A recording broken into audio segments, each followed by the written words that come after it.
I'm a tiny taggart in a brave new world, gonna free this town. If you didn't know about me already, well, you know it now. Hi guys, welcome to my channel. I'm Objectivist Girl if you haven't met me already, and that was my song Shrug.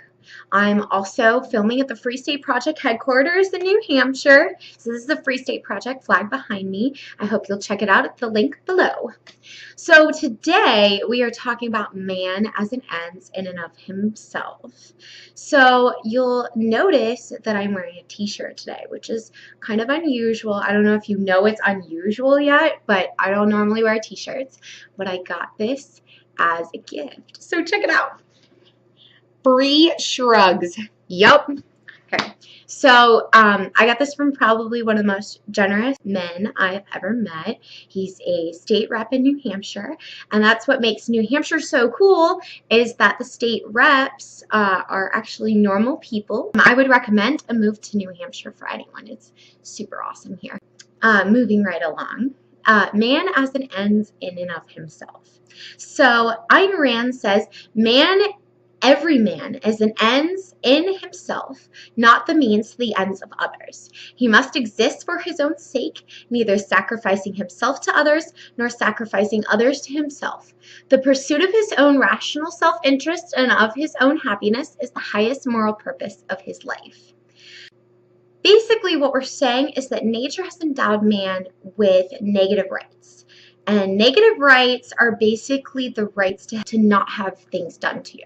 So you have the right to not have your property stolen. You have the right not to have your rights violated. Basically, it's a negative right is something that protects you from having something done to you.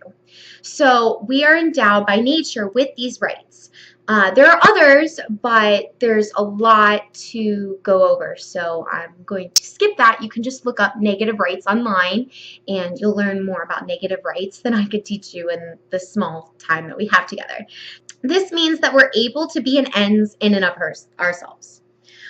This means that we have the right to meet our own goals and desires, and that others cannot use us or their means to meet their ends, and we cannot use others, vice versa.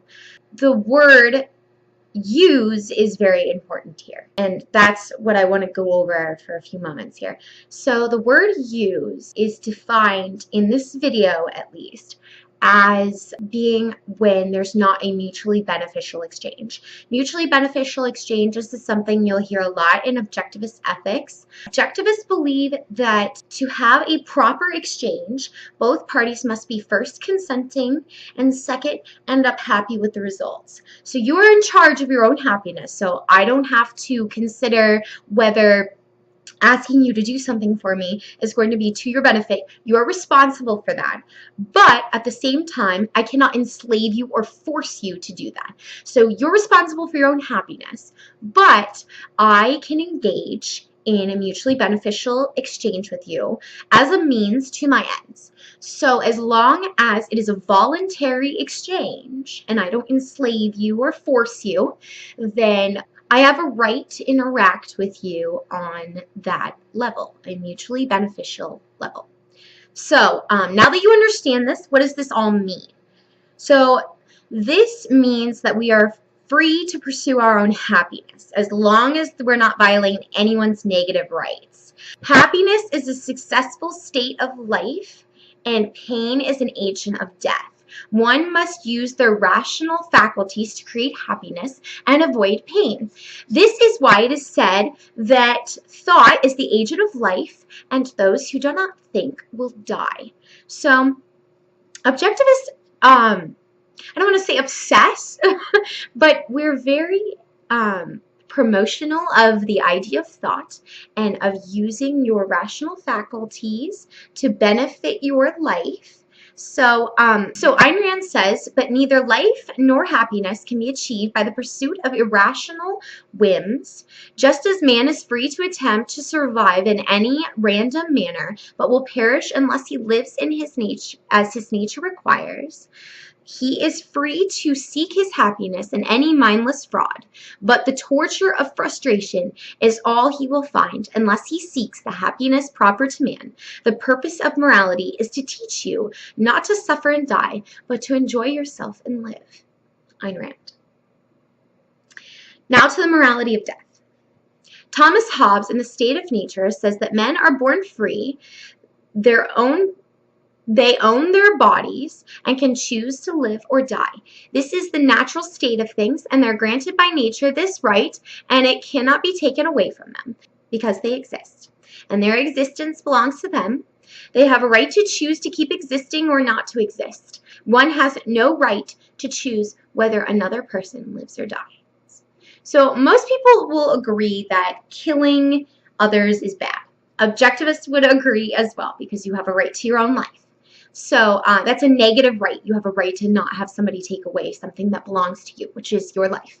But some of these same people will say that it is immoral to kill yourself. However sad that may be, you do have a right to choose whether you live or die, because it is your life. It's very sad. Most objectivists find it appalling that one would choose to kill himself. However, you do have a right, as long as it is in your rational interest, to dispose of yourself and your existence.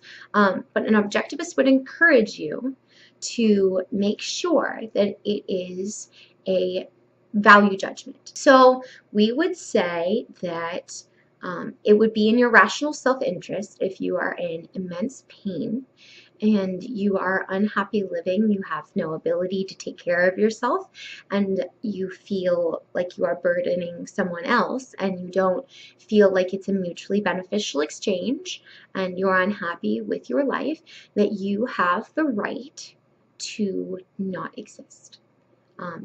Again, this is, I would say, a bad option for most cases of suicide, because you own your own life. And that's the most important thing here, is that you own your own life and you may do with it as you please.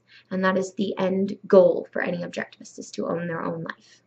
So now a little more on happiness, because that was unhappy. So a little more on happiness. Ayn Rand states that money is not the end goal, that happiness is the end goal. So a lot of people believe that Ayn Rand stated that money is the root of all happiness.